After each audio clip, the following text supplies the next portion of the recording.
All right, welcome in Bears Nation podcast. It is Monday, April 3rd. And as previously mentioned, this is Bears Nation podcast brought to you by On Tap Sports Net.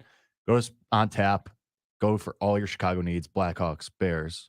I don't know why I started with Blackhawks. That was weird. Bulls, White Sox, Cubs. Yeah, I don't know. That was weird. I think it's just phonetically. I don't know. Whatever. On Tap Sports Net. Go there. Chicago stuff. Everything, including us, including this wonderful, wonderful podcast that you are currently listening to. Myself, Jake Hassan, as always, with Kevin Lapka. And today we're going to do a little mock draft. We did one a couple weeks ago, a month or so ago, maybe 2 months ago. I don't know. It all blurs together. Who really cares? But anyway, point is, first time that we're going to do a mock draft since the Bears traded out of number 1 down to number 9, accrued all the picks in the mid rounds as well. So we're going to do that, a little update on the last mock draft that we did, new things to consider, obviously new position, and we'll talk through it and go through the picks and go from there. But first things first, Kevin, how we doing? We're doing good, man. We're getting near that time. It's officially April. It is the month of the NFL draft, and it always creeps up, right? Because like free agency happens, and there's like this weird lull period, and then like boom, it's like draft time. So let's ramp it up, baby. Let's do this mock draft 2.0. There's really one note I want to hit on before we do that. I don't have much reaction from pro days. Pro days are pro days. Like I've gotten to the point where like I'm over it. Like, do you really learn anything at a pro? Like seriously, like I don't understand the concept. Well, for like, guys who didn't throw at the combine and then they throw at the pro get day. The concept of it, right? It gives those guys opportunities to get in front of coaches. But like, if you were legitimately in on a prospect and you've got a full scouting department, like your evaluation of that prospect at a pro day should not change where they are on your draft board. Like that's just my whole thing. Fair. But like I get it. Like for our guy Kellen Garrison, right? That's a guy who played club football. He gets a chance. No one knows his name. He gets a chance to perform in front of every single coach in the league at Ohio State's pro day, and we'll talk to him, sometime soon about that. Like it's good for that. But if you're talking about like CJ Stroud or something, like what, right. Or like again the whole Will Levis, Zach Wilson thing from a couple of years ago, where one throw, and they did the same thing for Will Levis. I tweeted, I was like, are we really doing this again? Yep. Where we're watching the one throw, it's gonna rise them up, and like I wouldn't be surprised again. Like there was that point where okay, Will Levis might be number 1 overall, and then the Panthers trade up, so everyone's like, okay, it's CJ Stroud, right? Like Levis could be number 2 overall, and like Bryce, like I just don't know. But anyway, the only other note I want to put on there was, I don't know if you saw the report just like 10 minutes ago. We're recording today, Monday, April 3rd. Jalen Carter said he's only meeting with 10 teams. Yeah. Which is like all the top 10 teams. Right. He said he's not meeting with anyone outside of the top 10, which is interesting, especially since he's already there's some questions around where he'll go, when there were some questions about his character already before this as well. That to me, I don't think the Bears are going to draft him even if he's at 9. I think I'd like this. It just seems like, and we've talked about this before, how Ryan Poles and Matt Eberflus are such high character guys. Like that's what they look for. They look for guys that are going to grind, that love the game, and that, are high character guys. And everything, and maybe we're wrong, I don't know, this is speculation obviously, but everything that has happened with Jalen Carter, from his bad pro day where people were saying he was slow and out of shape, and obviously the misdemeanor car racing and all that situation is not great, and now he's saying, oh well, despite this, I'm still not meeting with teams outside the top 10. Let me ask you this. Would this be a story if not for everything else?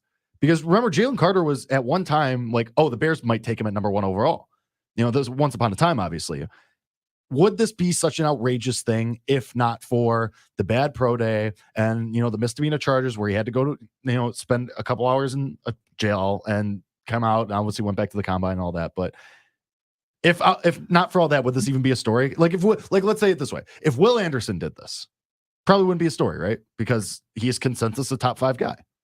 If it's Will Anderson, yes, but I can't think of, like, is this a common thing among guys who are like locks to be drafted? I don't know. I can't think of a historical example for it, but nonetheless, like it would be less of a story, but I still think it's a story, right? Because look, the Panthers, although they're trading up for a quarterback, we're just in the 9 slot. You don't know who's going to trade up. Like, and for you to say, this is my decision that I'm not going to meet with teams. Like, if teams outside the top 10 were just like, yeah, like it's not worth our time to meet with a prospect we know is probably not going to be available for us. Sure, I get it. Sure. But like, if you're on your end saying, I refuse, like if say like the Titans or something at 11 wanted to meet with you, you would say no. You would decline to meet with them.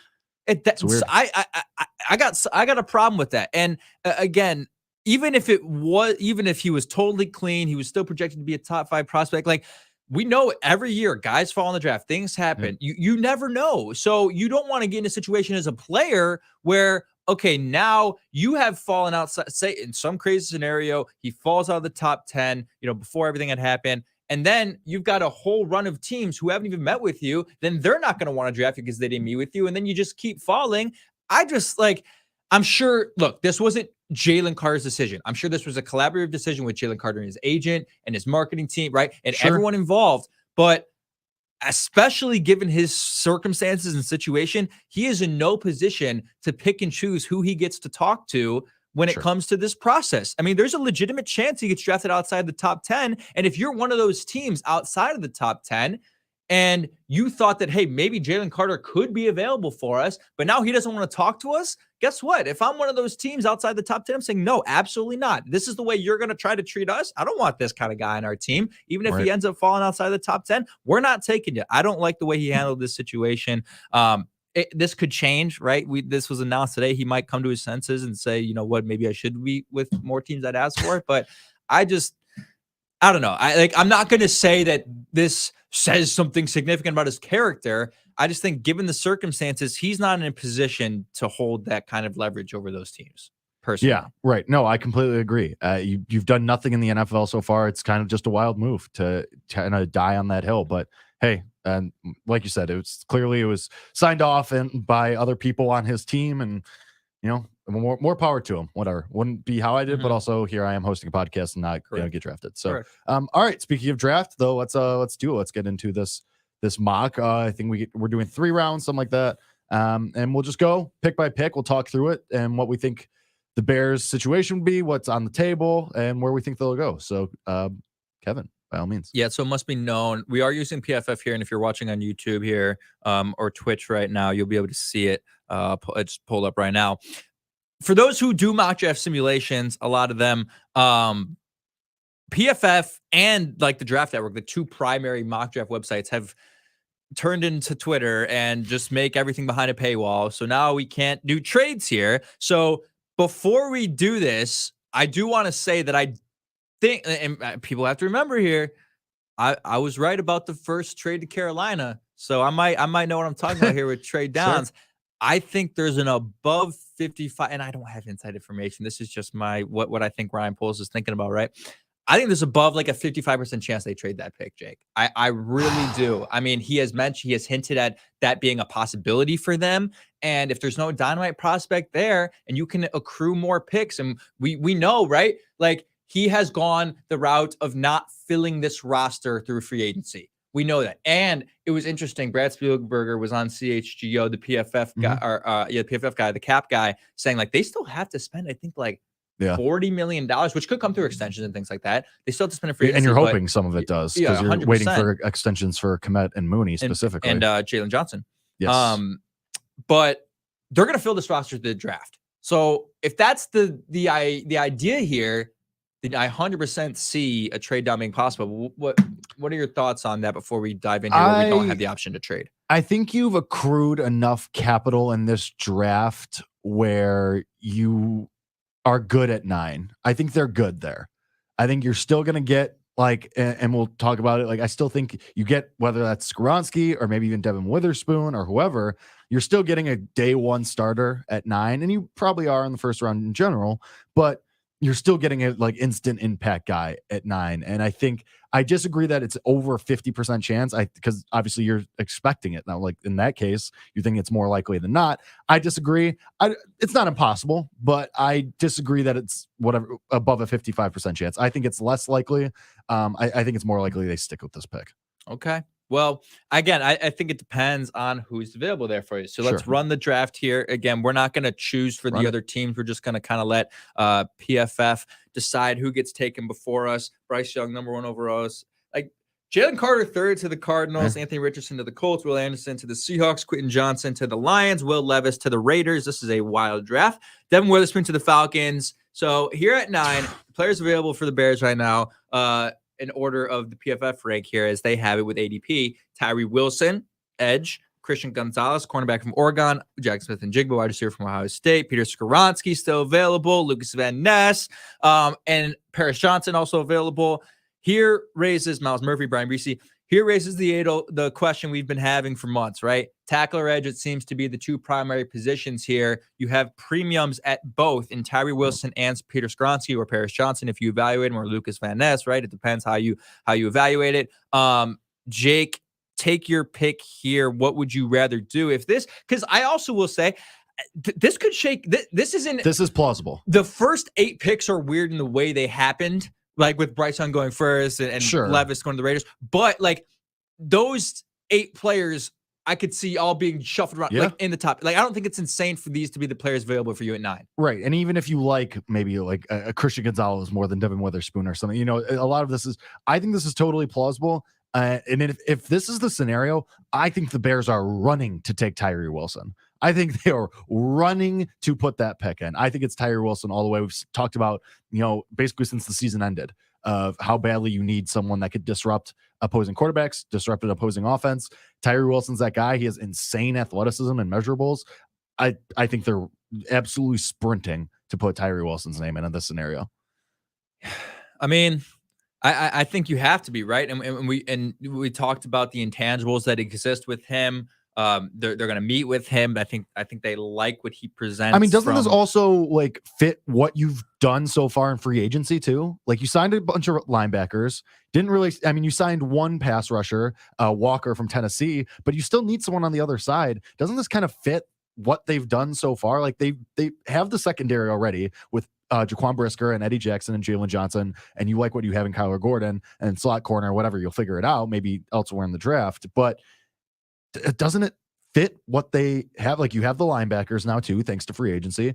You still need a pass rush, and Tyree Wilson and Walker on the other side. Like I think that really rounds you out nicely. Like you have at least a defense that's in the top half of the league, and maybe you're right on that 15-16 line, but regardless, it's a big jump from where you were. Yeah, it's a big jump. I mean, this is a player who's going to be a year 1 starter for you and make a little bit of noise. Like this isn't a prospect who's, on the more developmental side. You look at some of the players that they drafted last year, right? You're talking about guys with a lot of experience, and I think they kind of look for that in their prospects. Tyree Wilson, isn't coming out early. He's played all 4 years. He was senior last year. It was a second team All-American, all conference in the Big 12, right?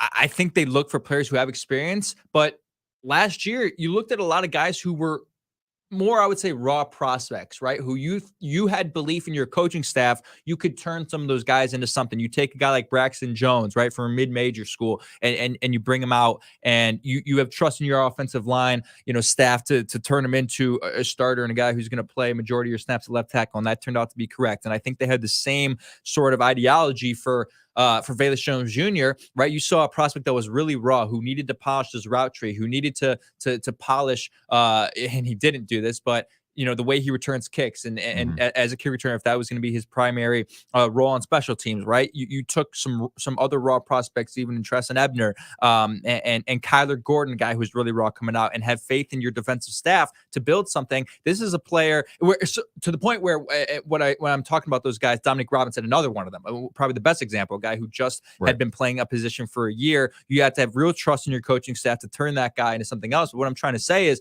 they were looking for guys where you knew at that point of the rebuild, you could afford to draft players who weren't going to be ready year 1. Sure. You say, take those swings. Right. Take those swings. Look, we know that Dominique Robinson's a 2-year project. We know that even Braxton Jones might be a 2-year project, although he's, exceeded expectations. Tyree Wilson is a player where, hey, we know competitiveness and playoff berth and competitive games in December is the goal this year. We know Super Bowl is not the goal, but we want to play competitive games in December. Tyree Wilson's a player who's going to come in and perform for you right away. He's not a 2-year project. He's a player who can start immediately. He's got the experience. He's put up numbers throughout his entire college career. I believe that would likely be the pick. And go ahead. I just agree. And also, just one more point on Wilson.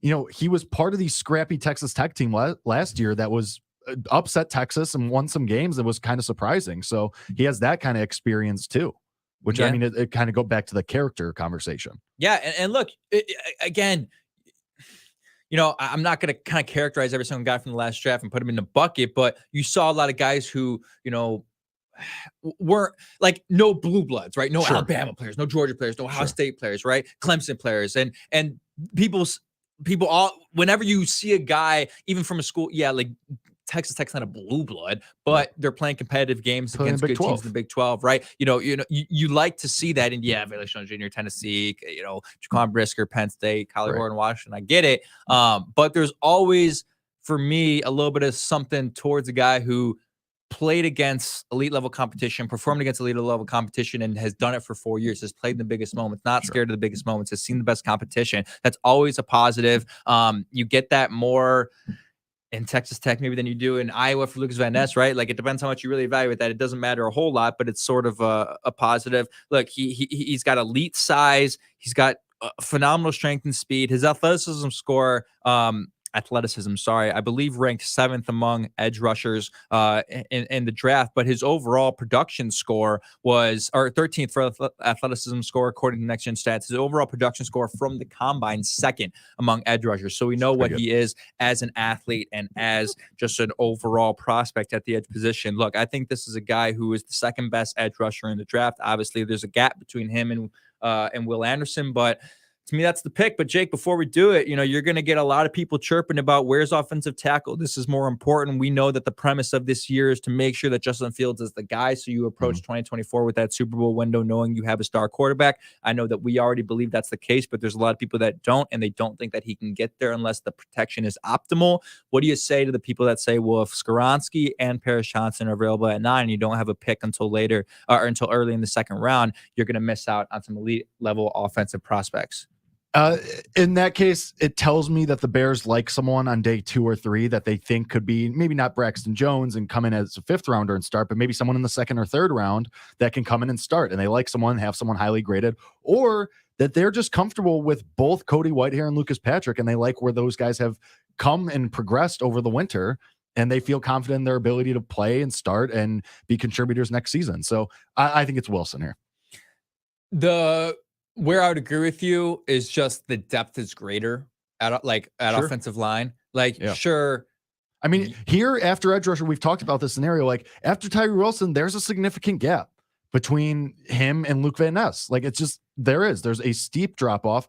Whereas we've had this conversation around Skoronski and Jones and Johnson that they're all kind of the same. And even so much so that, people have them sliding farther and farther down draft boards seemingly, and that any of them could go as the first guy, and any of them could go as the 3rd guy later in the 1st round. Like there's just less of a discrepancy, I guess would be the word. I would agree.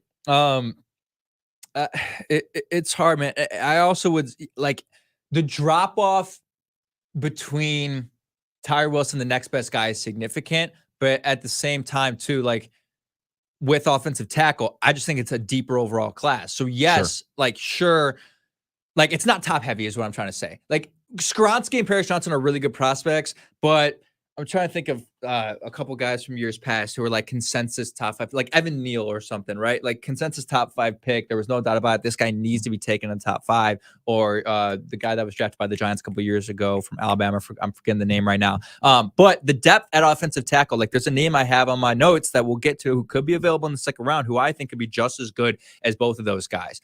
So that depth is there. And look, Ryan Poles, I have belief in his ability to evaluate offensive linemen. And yeah, it's a small sample size with Braxton Jones, but because of his background as an offensive lineman and because of, I don't know if you want to chalk up like Creed Humphrey to him in Kansas City, but I'm sure he had a say in it, and that was great. It worked out really well for them as a crucial piece of that Super Bowl offensive line. I have more faith in Ryan Poles finding a gem at offensive line later after the 1st round than I do at edge, if that makes sense. Especially after the Braxton Jones pick. Yeah, I think we just go with Wilson and we go from there. All right. Real quick before we do it, I said last week or whenever, it's been a while since we did an episode, I was out on taking a wide receiver. Sure. I don't think they will take one at 9, but I said the 55% chance, whatever they trade down, if they do trade down to 12, 11, 13, 17, whatever, I think it becomes a greater possibility. And the more I thought about it, the more I want to take back my statement that there's no chance that they'll take a player like that.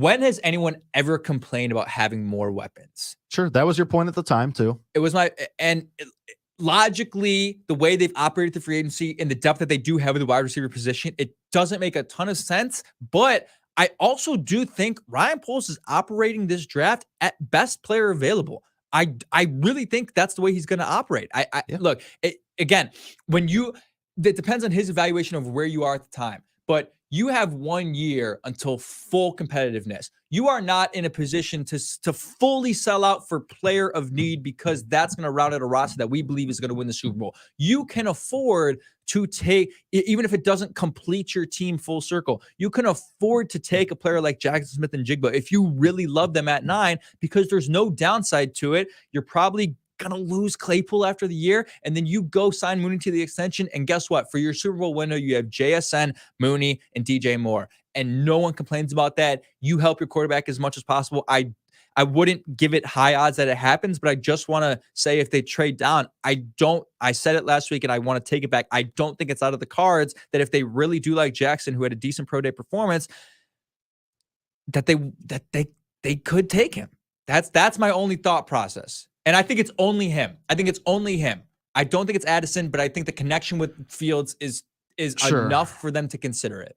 Yeah, I mean, I'm sure they would consider it. I just agree. In this spot, I just don't think it's something that would be on the table. Okay, but Bengals fans said that a couple years ago, right? It was the question for Bengals fans about, do we take offensive line at 5 or do we take Jamar Chase, right? And yes, the Bengals have not won a Super Bowl, and it's funny because the thing that has held them back has been their offensive line, but they also probably don't get there without Jamar Chase. And Jackson Smith and Jigba isn't the same prospect, but it's an interesting case study in the same sort of conversation that the Bears are having, right?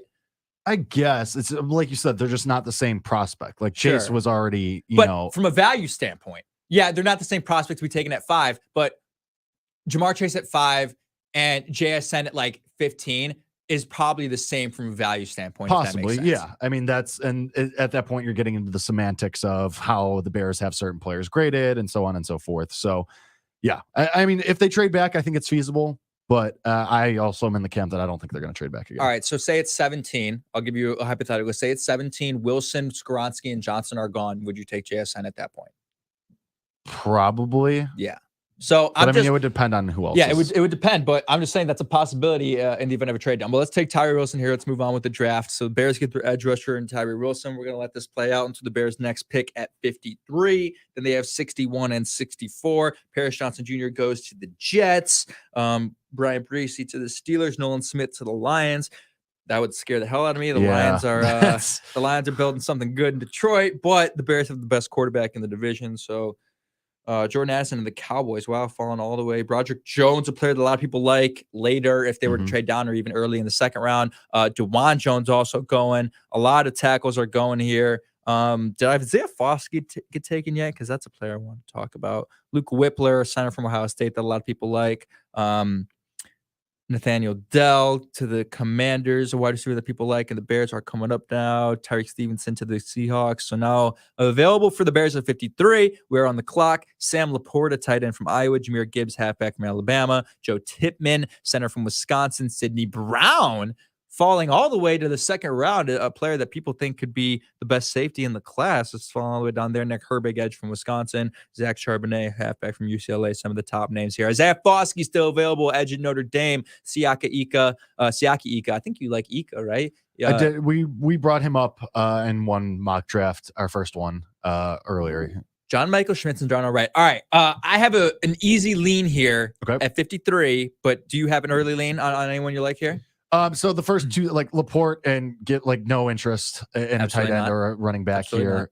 Not really but I think you're probably looking offensive line here. It's just a matter of, do you do it now or do you try and wait until 61 to try and get one of those guys? It's kind of just again, then you're back into the semantics of valuation and so on and so forth. So I don't really have a huge lean. But I think offensive line would probably be my lean there. I would agree. Now, it's funny you say that because I didn't even think about like having 61 here. It reminds you sort of last year, right? I forget the picks they had last year, but it was like, okay, So we take. I'm so stupid. Who was the first pick, Gordon or Gordon. Brisker? Yeah, you take Brisker, and okay, we missed out on Pickens there, but we could still maybe this could be a situation where they sort of reach, quote unquote, reach for someone there 53, Sure. but you're hoping that guy that you were still targeting could be available at 61. I think that's the case here, right? Like you go for that player of need that you really like. Say it's Isaiah Foskey, or sorry, because you don't want to go edge. Say it's Darnell Wright, a prospect I really like at Tennessee. But if you really like Jahmyr Gibbs, you have the luxury of still taking that player, because guess what? After 61, three picks later, you have 64, and another player that you were targeting could still be available there. But at 53, you don't know what's going to happen.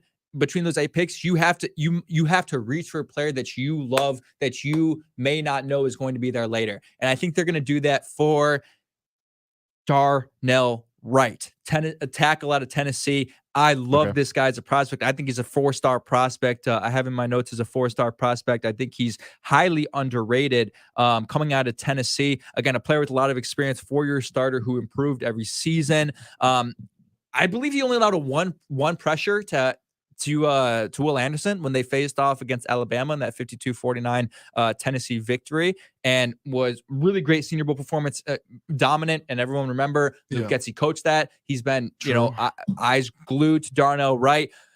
But the number one thing that I think we're going to look at for all these guys, because of the way the Bears have built their roster and even the way that they have attacked free agency, athleticism score, right? This guy was third among offensive tackles in athleticism. He ran a 5.01 40-yard dash, pretty fast for an offensive tackle. 4th overall production score at the combine amongst tackles.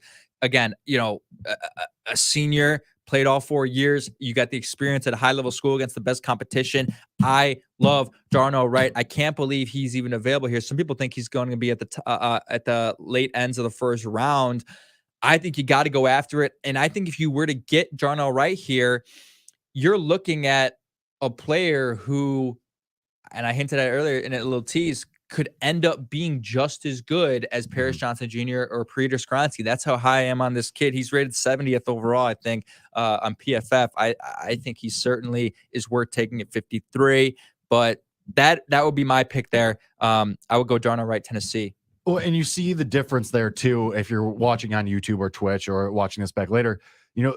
Rank 70, but ADP 49.2. So there are people, expecting him to go earlier than this rank as it is. Good point. Maybe it is when there's a run on offensive linemen later. But I mean, I believe you. I believe, and you're right. I mean, Wright's name is somebody that came up a lot around Senior Bowl, and it was mentioned that Luke Getsy was there watching, and that's going to be part of this process and how the Bears draft. And it's going to be interesting to see if they tend to lean more towards those guys that Luke Getsy got to coach at Senior Bowl. I'm totally okay with taking Darnell Wright here. I think that fits a need. Obviously, you're still not sure about left tackle or right tackle, and I think Darnell Wright, if that's how you feel that strongly about this, I'm fine with sending that pick there. So we have a good comment in the chat that I want to address from Matt. It says, is the center position deep enough to pass on JMS, John Michael Schmitz?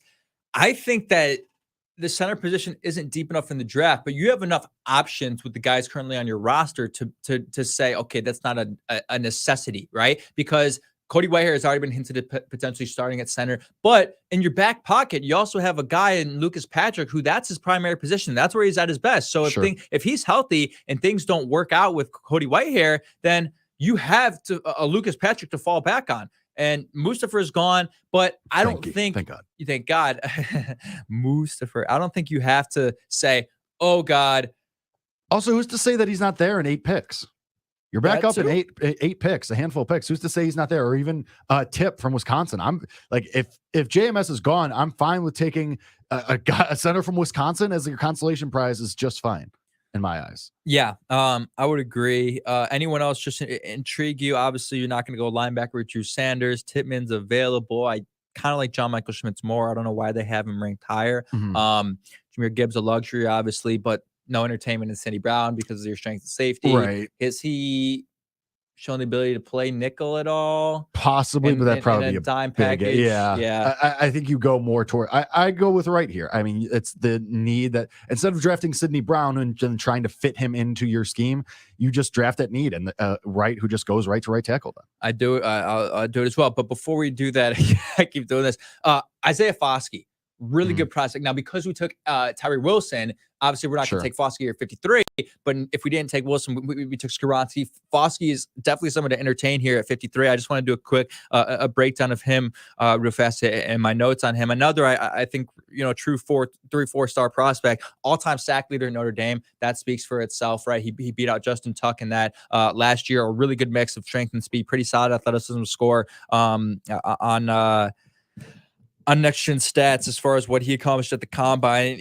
His tape is pretty impressive. It's nothing freakishly athletic, but again, when you're the all-time sack leader at a school like Notre Dame, that says a little bit something. That says something. That's nothing to sneeze at. Again, I got a lot of experience there at a good school.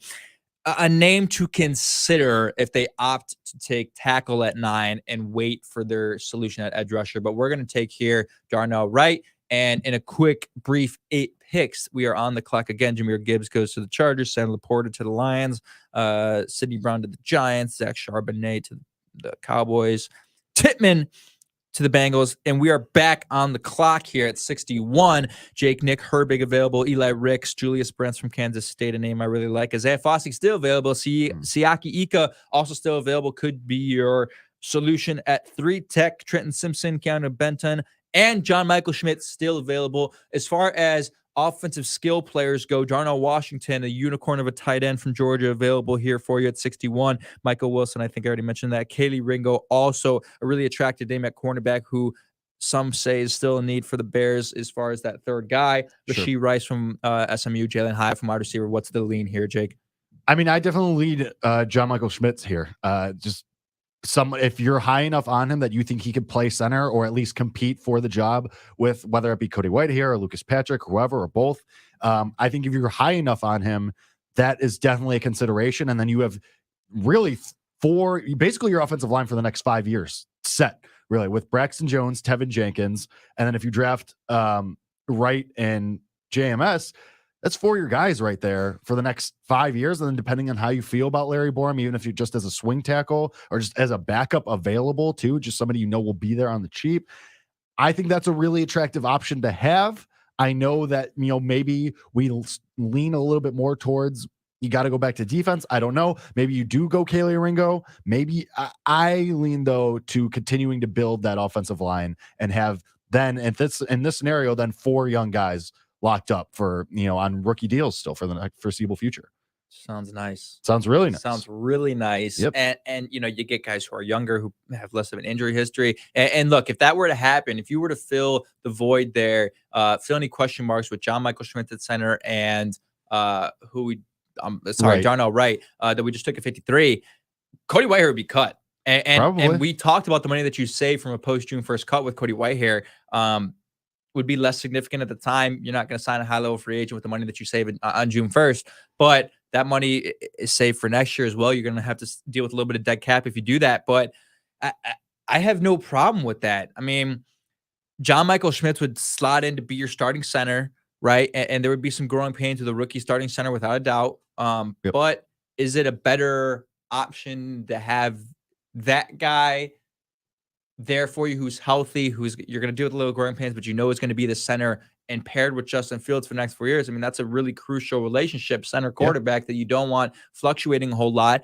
Now, the only thing that I would believe would deter them potentially from doing this is like they go back to their payroll, and yes, they can afford it, but they're looking at, why are we paying Lucas Patrick then? Like, it was a pretty decent contract for Lucas Patrick. I got to check how much he's making this year. Only 1 more year though, so it's it's an easy cutoff after that. But like, it's a little bit hard to justify, I suppose, if that's a guy who you're paying a decent amount of money just sit on the bench. I mean, at that point, he probably wouldn't have a slot on the offensive line, right, at all. But it's possible. That's just the way the cookie crumbled. Like, or if you cut Whitehair, then he's your starting left guard. Yeah, because then you're Braxton Jones, but Nate Lucas Davis Patrick is there. I mean, Oh, true. Wow, I Like forgot Nate about him. Davis is going to probably be the left guard over Lucas Patrick, but you never know. I mean, you never That's a good point. what happens in camp. I any interest in like the Bears signed Robert Tunyon, Cole Kmet's elevated, but Darnell Washington, man, like this And guy's Tunyon's only a sort of a one-year deal. unicorn.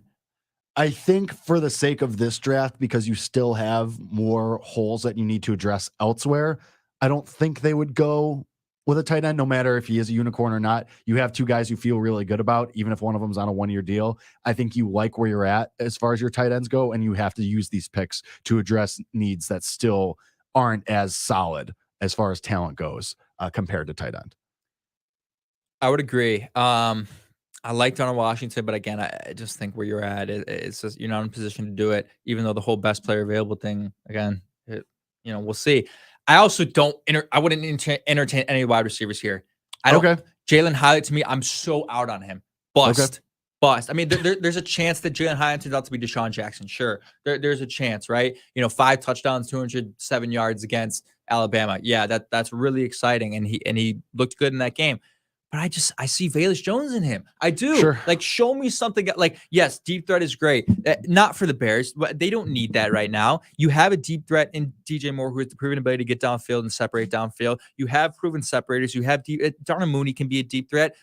Jalen Hyatt joining this team is a net zero for me. Velus Jones Jr. might still turn into something. That's in true. His second year. So yeah, I mean, I agree with that. They're the same prospect. I agree with that. They probably won't take a wide receiver here either. I think you go back to I think you go offensive line again, but that's just me. Yeah, I mean, I will say Isaiah Foskey is probably gonna be a first round pick. I think I wouldn't say probably. I know his ADP on PFF here is 62 and his rank is 64. That's a premium position, man. Like edge rusher is a premium position. Premium positions go quickly in the NFL. A lot of the other position groups here aren't deep. Wide receiver isn't deep enough where a lot of guys are going to be taken late in the first round. Tackles sort of deep, cornerbacks deep, but like again, premium position at edge rusher. I think you might take. I mean, if you in the first 2 rounds say, look, yeah, DeMarcus Walker's there, but are you content with DeMarcus Walker on the opposite side of Tyree Wilson if that's the pick at 9? No, you're not. I mean, it's fine, but if you got Foskey and Wilson as your 2 edge rushers, like those are your guys for the next 4 years in the Super Bowl window. Like, so let me ask you this. Would you be comfortable? Is this where we were talking about you reach for Foskey at 61 because you feel confident that somebody's there at 64? Maybe you do. That's a good kid. Like, what a luxury. Sure. What a luxury that 3 picks later, it's likely, according to PFF here, that JMS is going to be available at 64. Sure. Yeah. But I mean, and sure, it's likely that Foskey could be too, but look, now the only thing. Even when you're scrolling this, like, he's one of 2 edges available in the most of the screen. And I'm not as high on Herbig. Sure. I don't know why they're really high on him. Shown by the ADP too. Yeah. I mean, you're talking me into Foskey here. I mean, the only thing that prevents this from happening is at some point between now and April 28th, the Bears sign Frank Clark. Or the Bears spend a decent amount of money on a 1-year contract on a veteran edge rusher, which I think is in the cards. I think it's a possibility. But other than Dominique Robinson, you have Travis Gibson's not going to be here. You have no depth and young talent there. I think you have to load it up. I go Foskey here and see if we get JMS at 64. Sure. I'm willing to take that swing. You've talked me into it. I'm glad I was able to talk you into it. Yeah, so there you go. And so you 2 picks later, you get JMS. So this is the last pick that we have in our mock draft here because it's only 3 rounds because I'm not paying for freaking PFF. What a stupid freaking concept, man. By the way, like if Instagram you're not verified on Twitter already, but Instagram's also introducing verification. Would you ever buy it for either the platform? No. I don't want to be that guy. I don't want to be that guy that bought Twitter Blue. Right. Then everybody makes fun of you. But like if you're LeBron James and you saw like he said he's not going to pay the $5 for the Meta subscription. Like, wouldn't you like kind of have to though? Like if you're LeBron, why? Like because Who's not following LeBron? I mean, LeBron James has like already? 208 million followers. Yeah, so Yeah. you're gonna know who he is versus like a parody account. But Right. if you're like a That's just the thing. You just have to check when the account was created, how long it's been around, how many followers. yeah, it but I has. don't Like, have that's to just do that. well, Like it's just I'm it really takes three- it frustrated. takes 3 Thanks a lot, seconds. Elon. It's just fucking dumb. takes 3 Anyway, seconds. so we're taking JMS here. No entertainment. Anyone else? Yeah, I mean, just I don't think you're taking wide receivers here. I don't think you're taking any more linebackers at this stage. What offensive line is still a need as of February 3rd. This Monday, you still have a need on the offensive line, and I think that's the way to go. This is an elite draft. I'm going to lock in John Michael Schmitz here, and it's going to round out our 3-pick draft. We're going to recap it here. I'm going to simulate to the end of the draft here. Oh, I have to pay for unlocked PFF. But we did a good, like, if this is the way it shakes out, make us the GM. So here we have it. We'll recap it in case you missed anything. No, I don't stop giving me ads. Like, I just stop. Okay. At number 9 overall, no trades in this draft. At number 1 overall, we take edge rusher Tyler Wilson out of Texas Tech. Second round pick, number 53, tackle Darnell Wright out of Tennessee. Edge rusher Isaiah Foskey at pick number 61 in the second round. And then with our final pick in the first pick in the third round, 64 overall, John Michael Schmitz, center out of Minnesota, who a lot of people like. Now, PFF also doesn't want to give us a grade here because we have to subscribe for that. I don't need them to give me a grade because this is an A+. I mean, this is a really good draft. This is the way it shakes out for the Bears.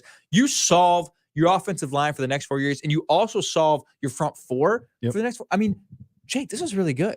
Yeah, and if you take a defensive lineman at 3 technique or a D tackle in the 3rd or 4th round, I mean, you have, like, we just did the first 4 picks that the Bears have. This is 4 picks in the first 64. They have more after that too. So they have a lot of draft capital now since the trade with Carolina. So they can address that later too. So I think this is really solid. You get 4 starters right away, guys that are going to walk in day one and probably maybe not Foskey, he'd probably be behind Walker, but I digress. Like, you still get 2 starting offensive linemen, which is a huge need still. And you get that premium edge rusher in Tyree Wilson, which we've been saying the Bears need a game wrecker, and you get one, maybe even 2.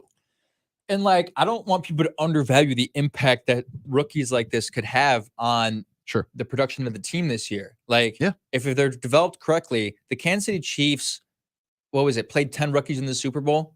Something like that. And a lot of those guys were unrecognizable names drafted in later rounds. So yeah, you get 4 blue chip not blue, but probably red on their freaking scale that I have no recollection red next, of. I think. Yeah, red or orange was next. I think. You have a blue player in Tyree Wilson, and then red players with the rest of them, in my opinion. But we only did 3 rounds here. Do not underestimate what they could do in the later rounds and what Ryan Poles could do acquiring more picks. Last year, he traded down a couple times, accrued 3 more picks, and one of those picks that he accrued turned into Braxton Jones, right? And look how crucial that was. So as far as the offensive skill positions like running back, like a wide receiver that they think they'll take, maybe a younger tight end for development that they could probably keep on the 53-man roster, which, by the way, this year, they're not doing stages and the new league meetings rule change. They're not doing stages of cuts anymore. They're cutting all players in one day, which is ridiculous. Could you imagine being a coach on that day, having to have 40 guys come into your office and cut all of them on the same day? Oh God, that is an awful day. That's going to be an interesting one to watch on Hard Knocks. I ask you that in a second, but no, I don't want Hard Knocks. Why not? Because I'm just not interested. But why not? Because who are they going to show? Like, I love Justin. Who are they going to show? This team has a great personality to it, I think. Eberflus should be good on it, right? He's so rah-rah. Wasn't he on it with the Colts? He was on it with the Colts in the midseason that they did 2 years ago. Did anybody watch that? I watched a little bit of it, but it wasn't that good. But I don't know. I'm just I've never, because I don't watch Hard Knocks as it is. So I'm just kind of I'm not a Hard Knocks guy as is. So I'm just kind of on it in general. I mean, if they're on it, will I watch? Probably. But every year with Hard Knocks, by the second episode, people on Twitter are like, okay, we've seen what we need to see. All right, I'm out. Who cares? I don't know. It just feels unnecessary. But the only reason why I want it for the Bears is, for some reason, this organization is really keen on not giving you an inside look on the organization. With the whole media thing about you can't bring cameras to training camp, right. You can't get an inside look. I think it'd be fascinating. And I think this is the way they want to operate, because George McCaskey has come out very publicly and said, I don't want us on Hard Knocks. Now, this is a choice that is made by the NFL. They have no say in it. If they are elected to do it, they have to do it. They cannot decline. Sure. But I think it'd be interesting to get an inside look at this team. You have a lot of young players. I would be entertained by it. And I don't think there's a downfall to it. There's a lot of people who think there's sort of a stigma around Hard Knocks that like, oh, you're in the public eye, and then it's just like it's not good for the team. But you look at the Lions last year, Yeah. like you should know this as the betting guy running all the shows that you do with BetQL. Like, didn't Hard Knocks alone raise the odds for Detroit a lot? Yes, it did. Like, it's interesting the way that works, but I don't think there's anything wrong with getting inside look at the team. And I'm just kind of interested in some of the personalities. Like, they have like this team is like Claypool is an interesting guy, right? Like, even Sure. Fields is like, although he's mellow, is like an interesting guy. Like, a lot of young players, a lot of energy. I just think they would be not among the teams that are available to be on it, which I think there's just 4. The Jets would probably be number 1 if Aaron Rodgers goes Right. there. But after that, the Bears are, right up there for teams as far as how entertaining it would be. But Yeah. anyway, enough Hard Knocks talk here. Any other thoughts here on our draft or what they might do in the later rounds since we're going to go past round 3? No, I mean, after this, I mean, they're going to they'll probably take a wide receiver at some point in the later rounds. They're definitely going to take a defense lineman. They'll probably take in a couple defensive backs. What I'm interested to see is if they draft a quarterback, just as someone to have a warm body behind Justin Fields and behind Nathan Peterman, PJ Walker. and PJ Walker. So that'll be interesting. Since they re-signed Peterman, I feel like it's less likely. It's very less But likely. I mean, we'll see what happens as far as that. But yeah, I mean, we'll see as far as wide receivers. Maybe you see a Darnell Mooney and Cole Kmet extension beforehand, and then it's less of a question because then you have Kmet and Mooney and Moore locked in for the next handful of years, and then the big Claypool question, obviously, which won't get answered until the season. But it's interesting. I think that the Bears have a lot of different ways that they can go about this, just with the amount of picks, where the picks are at. We talked about kind of that, that range 53, 61, 64 provides you a lot of opportunity of how you're going to kind of attack those 3 picks. And I'm very interested to see maybe that is a trade down from 53 or even from 61 or 64 and, jump back. I don't know. It's very interesting. Or maybe they just stand pat and they just kind of, say, hey, here's 5 guys that we think we could get in this range of 53, 61, 64. And we feel good about that. So it's going to be very interesting. One last proposition for you before we wrap up. In the event that there's a player that they love that they believe is not going to be available past, somewhere between 53 and 61, if they package a couple picks together to move up in the second round, is there any scenario in which they do that if a guy they like falls? They have the picks to do it. Sure. A couple late round picks paired up. Would is it a possibility? I think in general, Paul would rather move down than move up, as most GMs should probably do. But yeah, I think it's definitely a possibility. Or even before 53. Right. I mean, maybe you package, 61 and 53 or 64 and 53, do something weird to try and jump up back into those 40s or 30s. I don't know. But yeah, I mean, it's definitely a possibility for sure. I would not rule that out. Yeah. I mean, having 3 picks in a, 10 picks range is something that a lot of teams I think would covet. Unbelievable. I mean, just doing this mock draft, you just realize how valuable it is, and the flexibility that you have. It really affects your decision making, right? Like if it weren't for 64, we would have taken John Michael Schmitz at 61, but we felt comfortable that we knew we'd get Foskey and Michael Schmitz there at 64, taking 61, and like it's just and look at what the second round picks were for the Bears last year. Like Jaquan Brisker and Kyler Gordon were, for the most part, consensus first-round talents. And when you get into the early parts of the second round, and yeah, 61, 64 or later, but as far as 53 and even 61, like guys fall, positions of need go to teams. You're finding first-round level players in 60. Like John Michael Schmitz and Isaiah Foskey are first-round level players that are in deep position. You know what I mean? Like you are finding... I almost want to put rounds 1 and 2 in the same category. Like after pick number 15, I'll group them together. Like it's the same pool, like from talent, in my opinion. Like it's not completely accurate, but just to say that those picks in the second round, and oftentimes can turn out to be players just as good, if not better, than players you pick in late in the first round. That's all I'm saying. So do not undervalue the impact of those picks there at 61 and 64. And again, yes, 64 is quote round 3, but it's basically round 2 because of the forfeited Miami pick. It's basically the last pick of the second round. So we'll categorize it as that. But sure.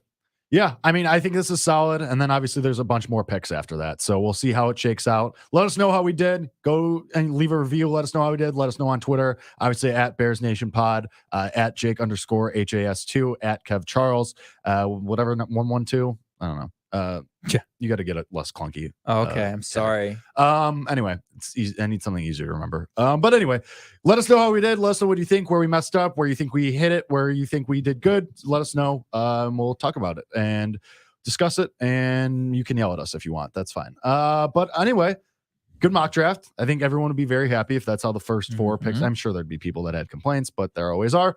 And that's neither here nor there. But this is Bears Nation Podcast. We will be back, I don't know, eventually. But when stuff happens, we'll definitely be back to talk about it. Until then, everyone, go do your own mocks. Have fun with it. Because now it's fun. Because you have a wide receiver and you're out of the number 1 pick. And it's fun. And why not? And you have 3 weeks to figure it out. 3 weeks and change. So why not? Because that's what it's there for. But only use the first 2 rounds because if you're paying for PFF Plus for no reason, then I don't know what to tell you. You're sad. Yeah. But this has been Bears Nation Podcast, brought to you by OnTap Sportsnet. Once again, go to OnTap Sports for everything you need Chicago sports, with the Bears, with the Blackhawks, with the Bulls, with the White Sox, with the Cubs. Everything you need, they got you covered at OnTap, including our lovely podcast, where you can put us in your ears, which you should do all the time, including this episode. But you know that already, you're listening. I digress. This has been Bears Nation Podcast. For myself, for Kevin, we will see you next time. And as always, bear down.